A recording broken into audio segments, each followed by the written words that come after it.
بتاؤ مجھے اسلام میں کوئی مہینہ منحوس ہے؟ بولو نا، کوئی مہینہ منحوس ہے؟ تو آپ محرم کو منحوس کیوں کہتے ہو؟ لوگ مجھے کہتے ہیں مفتی صاحب فرقہ واریت پھیلا رہے ہیں. دیکھو فرقہ واریت جب پھیلا رہا ہوں جب میں کسی فرقے کے خلاف آپ کو کر رہا ہوں. میرے بیان شیعہ لوگ بھی سنتے ہیں، ملتے بھی ہیں، بہت دفعہ ایئرپورٹ پہ ملاقات ہوئی، بڑی عزت سے ملے، میں شیعہ ہوں لیکن آپ سے محبت کرتا ہوں. یہاں مسجد میں بھی آتے ہیں، میں نے کبھی کسی پہ طنز نہیں کیا. اس لیے میں بار بار کہتا ہوں جو شیعہ کا مذہب ہے اس کو کرنے دو. وہ سبیلے لگاتے ہیں، آپ ان کو مت چھیڑو، جا کے تنگ نہ کرو ان کو. وہ ماتم کرتے ہیں، آپ ان کو مت چھیڑو. وہ نوحے کرتے ہیں، وہ نوحے پڑھتے ہیں، آپ ان کو مت چھیڑو. لیکن آپ اپنی پوزیشن واضح کرو کہ آپ شیعہ ہو یا آپ سنی ہو. آپ تو ایک طرف ہو جاؤ نا. محرم میں اگر آپ مرثیے لگا کے گھوم رہے ہو گاڑیوں میں، اٹ مینز آپ سنی نہیں ہو. آپ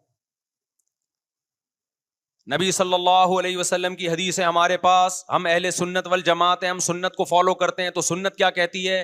میتوں پہ گریبان چاک کرنا، میتوں پہ چیخ و پکار کر کے رونا. آپ نے فرمایا لیس منا، وہ ہم میں سے نہیں ہے.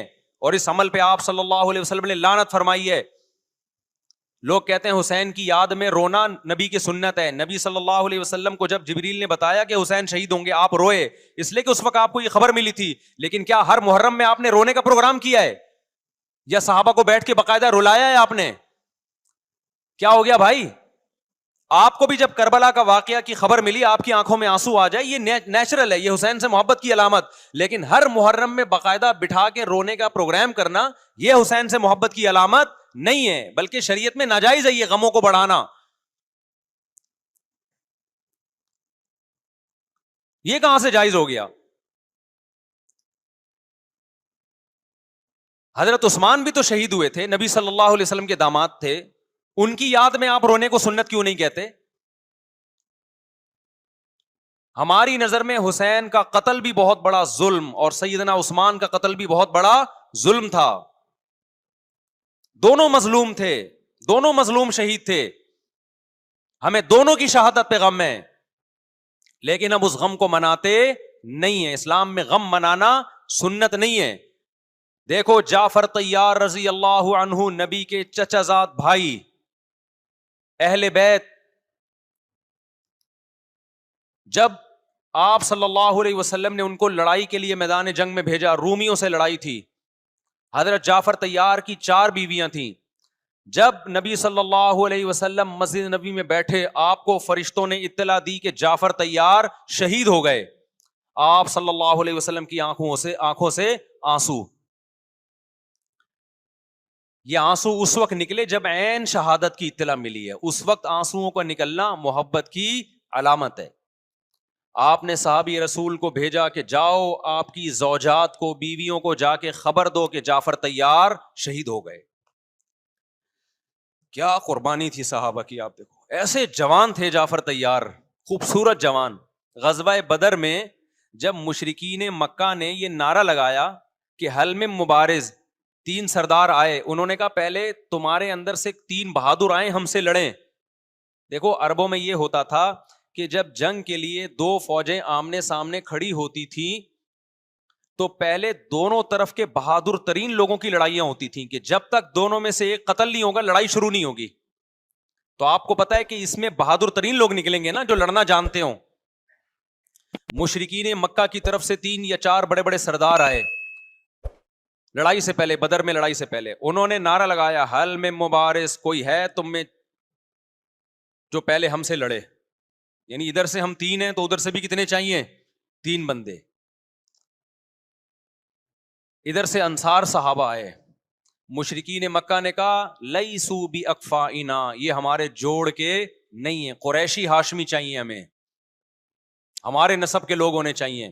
تو ادھر سے نبی صلی اللہ علیہ وسلم نے حضرت علی کو بھیجا اور حضرت جعفر طیار کو بھیجا. جن صحابہ کو بھیجا ان میں حضرت جعفر طیار بھی تھے. حضرت جعفر طیار رضی اللہ تعالی عنہ اور سیدنا علی مقابلے میں غالب آ گئے. خوبصورت صحابی، نجاشی کے سامنے آپ نے تقریر کی ہے، ہجرت کی ہے نا جب حبشہ کی طرف، تو نجاشی نے پوچھا جعفر طیار سے کہ تمہارے پیغمبر جو کلام لے کر آئے ہیں وہ سناؤ. حضرت جعفر طیار رضی اللہ تعالیٰ عنہ نے سورہ مریم پڑھنا شروع کر دی. کاف ہا یا عین صاد ذکر رحمت ربک عبدہ زکریا اذ نادى ربه نداء خفیا قال رب انی وهن العظم منی واشتعل الرأس شیبا ولم اکن بدعائک رب شقیا وانی خفت الموالی من ورائي وكانت امرأتی عاقرا فهب لي من لدنک ولیا. ایسی حضرت مریم اور عیسیٰ ابن مریم کی سیرت کو سورہ مریم میں بیان کیا حضرت جعفر طیار نے کہ نجاشی روتے روتے اس کی داڑھی تر اور جتنے پادری بیٹھے تھے سب کی داڑیاں تر ہو گئی روتے روتے. تو یہ تقریر جو نجاشی کے اسلام کا سبب بنے, بادشاہ کو مسلمان کرنے والے کون تھے؟ حضرت جعفر طیار. اور آپ کے چھوٹے چھوٹے بچے, 4 جوان بیویاں ہوں, چھوٹے چھوٹے بچے ہوں, اور ایسے میں میدان جنگ میں لڑتے ہوئے شہید ہو جائیں تو پیغمبر اور صحابہ پہ کیا قیامت ٹوٹی ہوگی. لیکن ہمارے نبی صلی اللہ علیہ وسلم کی آنکھوں سے کیا تھے؟ صرف آنسو موتی کی طرح ٹپک رہے تھے. اور آپ صحابہ کو اطلاع دے رہے تھے کہ جعفر طیار شہید ہو گئے اور جاؤ ان کے گھر والوں کو بتا کے آ جاؤ. کتنی بڑی قربانی ہے یا نہیں ہے؟ جب خبر دینے والا آپ کی ازواج کو بتا کے آیا کہ جعفر طیار شہید ہو گئے تو آپ کے گھروں سے خواتین کے رونے کی آوازیں آئیں. آپ صلی اللہ علیہ وسلم نے فرمایا ان سے بولو کہ اپنی آواز کو پست کرو. پھر چیخو پکار کی آواز آئی تو آپ نے فرمایا کہ اگر دوبارہ چیخو پکار کی آواز آئے تو ان کے منہ پہ خاک پھینک دو. وہ شہید کی بیوہ تھیں, اور شہید بھی کتنے مقدس, ان کو بھی نبی صلی اللہ علیہ وسلم نے نوحہ کرنے کی اجازت نہیں دی. اس دن جس دن غم پہنچا ہے اس دن بھی چیخو پکار کی اجازت نہیں دی ہے. تو آپ بتاؤ اگلے سال اس تاریخ کو چیخو پکار کی کیسے اجازت مل جاتی؟ نہیں آئی میرا خیال ہے بات سمجھ میں. جب غم پہنچا ہے اس وقت چیخنے چلانے کی اجازت نہیں ہے. چھوٹے چھوٹے یتیم بچے, حضرت جعفر طیار کے چھوٹے چھوٹے یتیم بچے, کتنا غم ہوتا ہے جب چھوٹے چھوٹے بچے ان کا باپ دنیا سے چلا جائے, کتنا ترس آتا ہے ان کے اوپر. تو ہمارے نبی کو بھی ان یتیم بچوں پہ بھی ترس آیا, ان بیواؤں پہ بھی ترس آیا. لیکن نہ نبی صلی اللہ علیہ وسلم چیخو پکار کر کے خود روئے اور نہ آپ نے ان کی ازواج کو رونے کی اجازت دی ہے. سمجھ میں نہیں آ رہی میرا خیال ہے بات. میرا مقصد شیعوں پہ طنز کرنا نہیں ہے, ان کا جو مذہب ہے ان کو اس پہ چلنے دو. میرا مقصد ہے آپ اپنی پوزیشن واضح کرو کہ آپ ادھر ہو یا ادھر ہو. کسی کو تنگ مت کرو, نہ کسی پہ فتوے لگاؤ کفر اسلام کے, نہ کسی کو جہنمی قرار دو. اپنی پوزیشن آپ فیصلہ کرو کہ آپ اگر ادھر جانا ہے تو پورے ادھر چلے جاؤ. پھر یہ آدھا تیتر آدھا بٹیر والا معاملہ مت کرو. وہ ان کا مذہب ہے بھائی, ان کے علماء ان کو بتاتے ہیں کہ محرم میں کالے کپڑے پہننے ہیں, محرم میں ماتم کرنا ہے, محرم میں کو منحوس سمجھنا ہے, اس میں شادی بیاہ نہیں کرنا. ان کے علماء ان کو بتاتے ہیں, ان کو چلنے دو اس پر. دنیا میں بہت سے فرقے ہیں, بہت سے مذہب ہیں, ہم کسی کو نہ ختم کر سکتے ہیں نہ کسی کے خلاف نفرت پیدا کر سکتے ہیں. اس سے کوئی چیز حاصل نہیں ہوگی. کسی سے نفرت کرنے کی ضرورت نہیں, کسی پہ فتوے لگانے کی ضرورت نہیں, لیکن آپ کو اپنی پوزیشن واضح کرنی پڑے گی کہ میں کہاں کھڑا ہوا ہوں. اگر آپ سنی ہو تو پھر اہل سنت والجماعت صحابہ تابعین کو فالو کرتے ہیں, حدیث کو فالو کرتے ہیں, اور حدیث میں ہمیں ماتم کرنا, نوحہ کرنا, گریبان چاک کرنا اس کی پرمیشن نہیں ہے, بلکہ اس سے روکا گیا ہے, اس عمل کو حرام اور ناجائز قرار دیا گیا ہے. بات آ رہی ہے سمجھ میں؟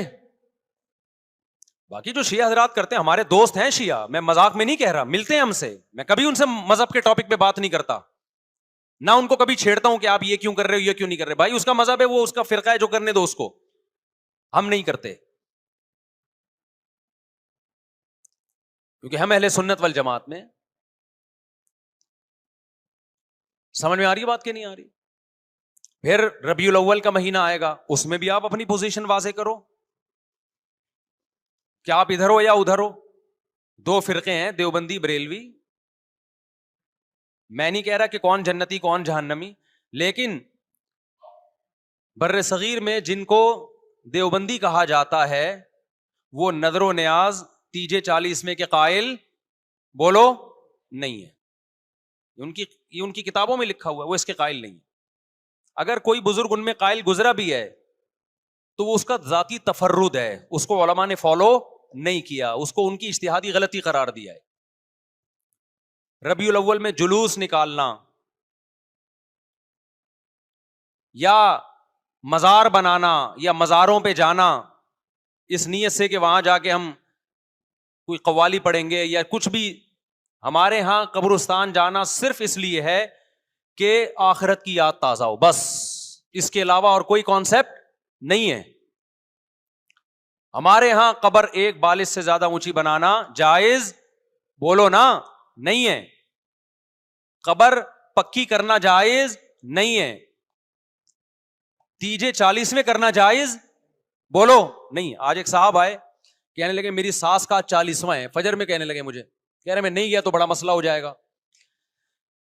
میں نے کہا بھائی ایک فیصلہ کرو, گرین چینل یا وائٹ چینل, ایک طرف ہو جاؤ بھائی, کیونکہ وائٹ چینل میں یہ جائز نہیں ہے, نہ 40واں نتیجہ ہے. اب لوگ مذاق اڑاتے ہیں, مر گیا مردود نہ فاتحہ نہ درود. بھائی کچھ بھی کہتے رہو تو پھر پورے ادھر کو ہو جاؤ, یا تو پورے وائٹ ہو جاؤ یا پورے کیا ہو جاؤ, پورے گرین ہو جاؤ. پھر تیجا بھی کرو, 40واں بھی کرو, برسی بھی کرو, اور پھر اس کے بعد جھنڈے بھی لگاؤ ہرے رنگ کے. میں نہیں کہہ رہا دیوبندی صحیح ہے یا بریلوی صحیح ہے, دیکھو میں یہ بحث نہیں کر رہا, میری بات کو غلط نہ لے کے جانا. میں کہہ رہا ہوں آپ اپنی پوزیشن واضح کرو, صحیح غلط تو اگلا مرحلہ ہے. آپ کیا ہو, آپ کو تو یہ نہیں پتا چل رہا. آپ ربیع الاول میں ہرے جھنڈے لے کے گھوم رہے ہو, رمضان میں آپ وائٹ چینل بنے ہوئے ہو, محرم میں آپ بلیک چینل بنے ہوئے ہو, تو پتہ ہی نہیں چل رہا تو ہے کیا بھائی. جب 73 فرقوں میں ایک جنتی ہے تو ایک کو فالو کرو نا جس کو جنتی سمجھتے ہو. اگر آپ سمجھتے ہو کہ بلیک چینل یا شیعہ فرقہ جنتی ہے تو پورے شیعہ ہو جاؤ بھائی. اگر آپ سمجھتے ہو بریلوی فرقہ جنتی ہے تو پورے بریلوی ہو جاؤ. تو جس کو سمجھتے ہو وہ بن جاؤ, لیکن پورے بنو, ادھورے مت بنو, آدھا آدھا نہ لو. بات سمجھ میں آ رہی ہے؟ میں پھر بتا رہا ہوں, نہ میں کسی کو جنتی کہہ رہا ہوں نہ جہنمی. میں یہ نہیں کہہ رہا دیوبندی جنت میں جائیں گے یا بریلوی جائیں گے یا شیعہ جائیں گے, یہ تو اللہ فیصلہ کرے گا. ہم تو وہ کریں گے جو ہماری کھوپڑی میں آ رہا ہے. ہماری کھوپڑی میں یہ آ رہا ہے کہ جس کو بھی کرو تو ایک کو کرو پورا, تاکہ ایک طرف ہو جاؤ. آدھے تیتر آدھے بٹیر مت بنو آپ, اور دوسرے کو چھیڑو بھی نہیں, چھیڑنے کی بھی ضرورت نہیں ہے. کوئی جو کر رہا ہے کہ بھائی اس کا مذہب ہے. دیکھو ہندو مندر میں جاتا ہے نا, ہماری رائے کے مطابق صحیح کر رہا ہے, غلط کر رہا ہے, غلط کر رہا ہے, لیکن ہم چھیڑتے ہیں کیا؟ اسلام نے اجازت دی اس کو چھیڑنے کی کہ ہندو جا رہا ہے اس کو پکڑ کے لا, کیوں جا رہا ہے بھائی؟